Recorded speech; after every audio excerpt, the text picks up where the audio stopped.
I would open with congratulating my former teammate, Champ Bailey, to the College Football Hall of Fame, which he's already kind of gotten the nomination and gotten in, I guess, at halftime or sometime in the game. Yeah. During the game, I know he's going to get recognized, and he was also the Georgia-Florida Hall of Fame was there Saturday. But congrats to Champ, and what he's meant to our program and the way he represents University of Georgia is pretty awesome. So I'm happy for him. Then moving on to Tennessee, who's done a tremendous job. I got a lot of respect for Josh, always have. I knew him as a player and now as a coach. You know, he was at Missouri for a few years early on and had a lot of success, and now moved to Tennessee and done a tremendous job. His entire staff, they've done an incredible job with all the work they've done. And our guys are excited and looking forward to a top matchup in Sanford Stadium. I know our fan base will be loud and proud. I want to challenge our fan base to be, I mean, everybody talks about the Notre Dame game, but we want it to be louder than that. We want them to be there earlier than that. We had some great matchups last year here at home, and I thought they really affected the game each time we had a big matchup. So we'll need them again and need them to be ready to go. Coach, I just wondered if you guys found out whether Nolan did actually have a separated shoulder and if his availability has been determined yet this week. His availability has not been determined. It does not look good for availability this week. It's a pec muscle. So it's one of those deals we've done an MRI on. We're still getting some opinions on it, but he's probably doubtful for this week. Kirby, since Josh has gotten to Tennessee, they've been very good at scoring in the first quarter and getting off to good starts. What strikes you about what has allowed them to start games so strongly and just the importance of doing that on offense on Saturday? Yeah, they go really fast. You know, they get a lot of at-bats in terms of possessions, and they do start fast. And, you know, I think our team has done a really good job of growing and getting better throughout this year. And each week, including the off week, it's like I see marked improvement, and I really want to continue to do that. We're trending in the right direction in terms of getting better both offensively and defensively. Just any quick injury updates or the prognosis for A.D. Mitchell, Amarius Mims, and Kendall Milton this week? Not sure because I have not seen them practice. Kendall still got the quad strain that's bothering him. A.D. has the ankle, and we took him on the trip and allowed him some more recovery time, so I'll find out more today with him. And then Mims has a slight MCL that we hope he's going to be able to go, but, I mean, we haven't practiced, so it's hard to say.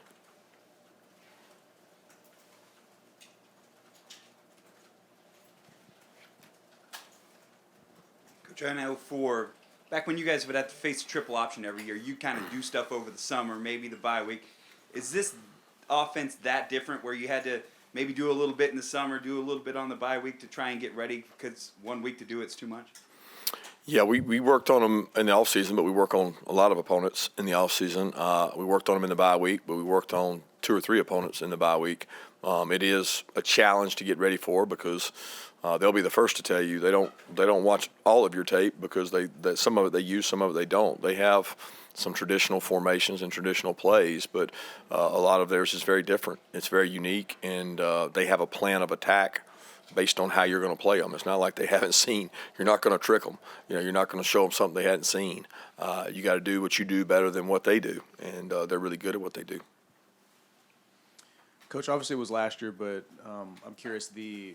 This Tennessee team has a Heisman-level trophy quarterback. They've got some good wide receivers. It's kind of similar to what maybe Alabama had last year. Do you take anything from a game like that last year with a high-flying offense like that going in a game like this?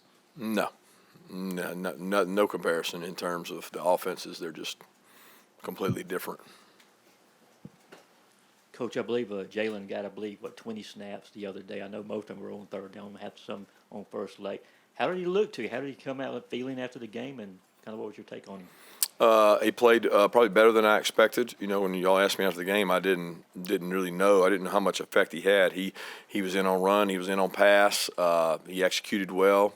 He held the point.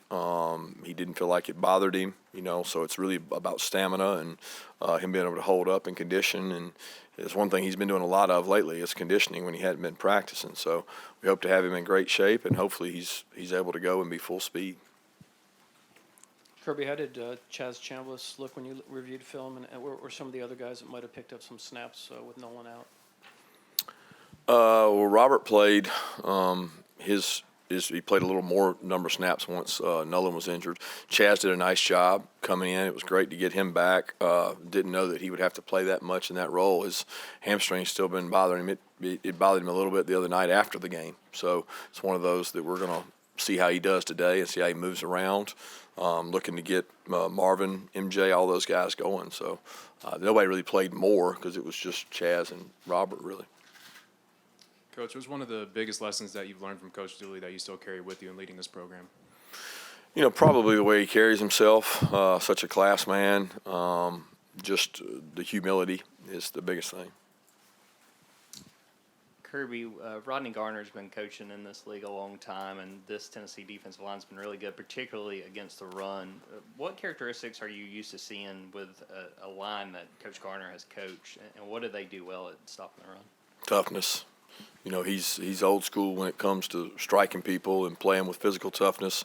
You know, when you're playing against one of his defensive lines, they're not gonna run from contact. They're not gonna shy from contact. They're not gonna back down from a challenge. And it's not because of what they're going to do this week. It's because of the way he's molded them and the way he's coached them. You know, he coaches tough, he coaches hard, and he hadn't changed that with the changing generations of players. He's always done that. Even when I was a GA here, he was coaching them hard. Kirby, I know comparison isn't perfect, but 2019 you played that LSU offense. Did you walk away from that just saying the best way to fight that is to have a good offense too, or were there some defensive tweaks that you felt like also had to be undertaken?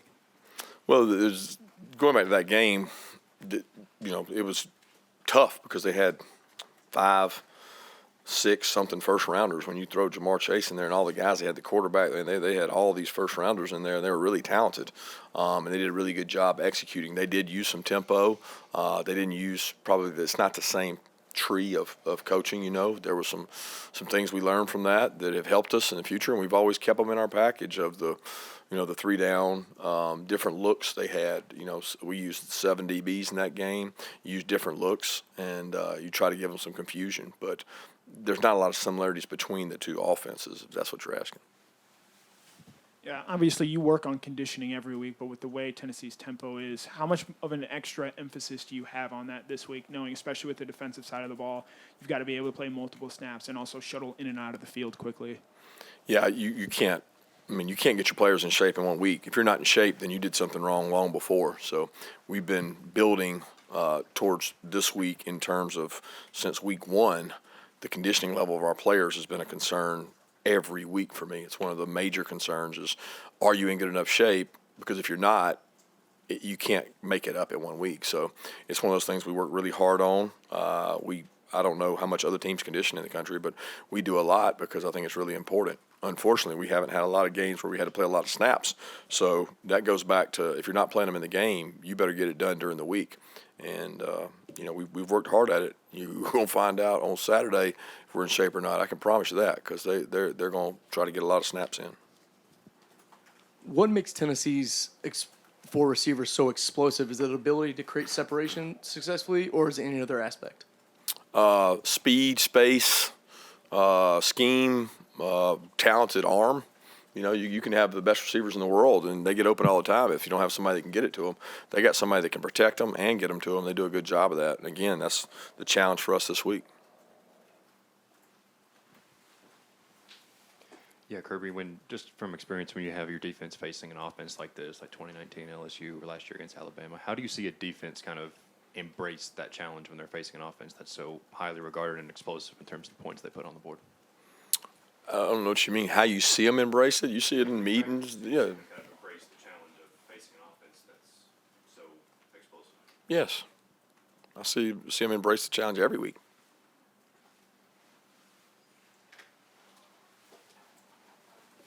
Kirby, you mentioned Hendon Hooker. Just what really stands out in preparing for him, and maybe how far he's come even from facing him last year?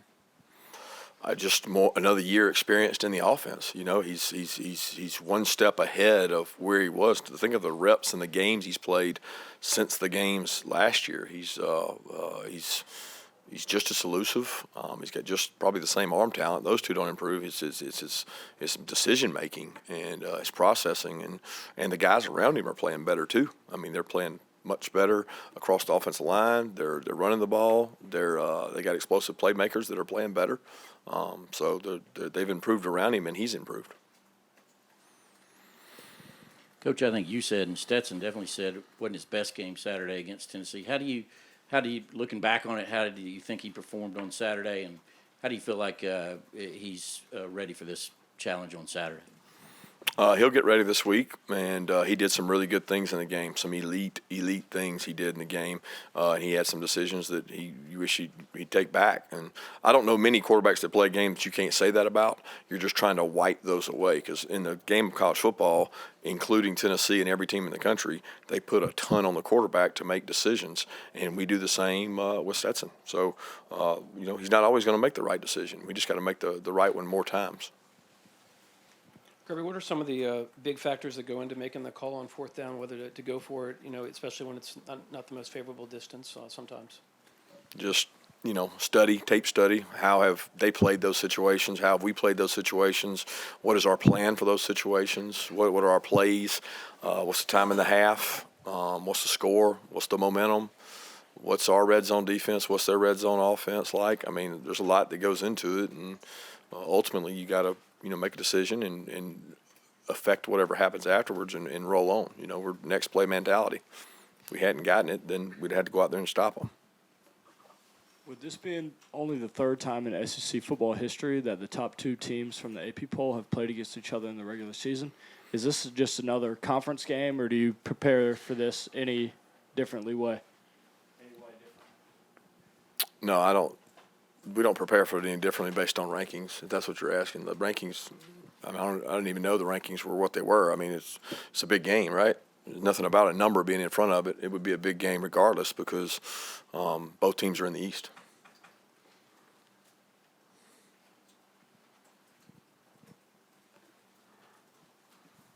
Coach, that being said, your team has been in this environment, this situation, a lot in recent years. Tennessee has not. Do you take that at all to be an advantage for you, in addition to being home? I think the home helps. I think playing on the road is always a little different, but I don't know that. I mean, they played in some big games this year. They played at Pitt, they played Alabama at home. They played some really good teams, and they played really well against them. So I don't think that the playing in the big games, every game is a big game, to be honest with you, in the SEC. So it's not like some guys go into it thinking of it differently. But I do think playing at home is important, and that's certainly an advantage usually in our conference. Yeah, obviously big game. Chris Smith has played in a lot of those, and he's made interceptions last year against Clemson and Alabama. What has sort of allowed him to elevate himself in those types of games and in those big moments? Experience. He's one of the few guys back there that's got a lot of experience. I mean, when you look across our secondary, there's not guys that have a ton of experience outside of this season. Keely's got a little bit, but outside of that, Chris has played in a lot of football games, so that's allowed him to make some of the plays he's made. Is there an update on Darius after that hit he took Saturday? Yeah, he's dealing with a head injury and hopefully getting back, but we don't know when. With the tempo they play with, it feels like one of those weeks where your field generals got to do a lot of recognition even without being able to look to the sideline. How do you feel like, you talked about Chris Smith, guys like Jamon have grown into those roles of being able to recognize on the fly and kind of get guys lined up right? Yeah, it's tremendously important every week, but it's even more important at the decision-making and the process with which they go with pace. They've got multiple paces they use, and they can go as fast as anybody in the country. They practice it. They preach it. They do a really good job researching themselves and figuring out how they can go faster. And our job is to be able to match that tempo and match that conditioning level. Coach, in the Missouri and Florida games, you guys lost a turnover battle but still came out on top. But it seems like this is a game where you can't afford to give this team extra possessions. Is there an extra emphasis on protecting the football and creating turnovers this week?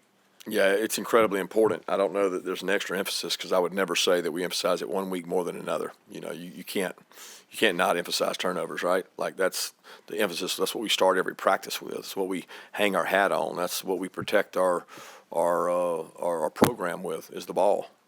So I can't say it's extra, but it's certainly important.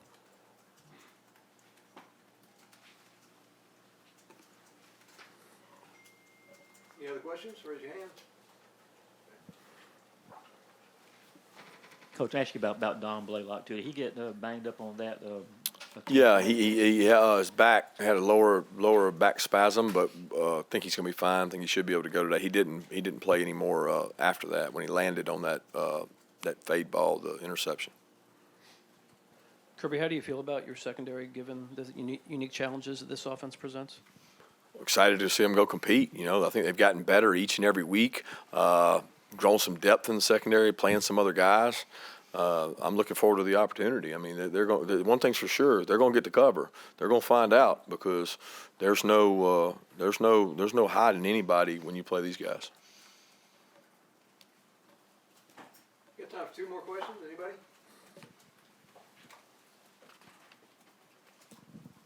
Coach, we obviously don't evaluate every play all the time. It's looked like. How do you feel like Keely Ringo's done this year? It seems like he struggled at times, and particularly in that one-on-one outside situation. Well, when you play the position he plays, that's the only thing you do notice. You don't notice the 70, 80 other plays that he's in phase and he covers somebody and he does a nice job. He's done a good job this year. He's big, he's fast, he can press people. He didn't make a great play on that ball, but he made a really good play the next time they went over there and did it. And, you got to bat better than 50%, and he's done that most of the year. So it's one of those that, again, I don't think Keely's lacking in confidence. What he has ability-wise is a tool set that most guys wish they had.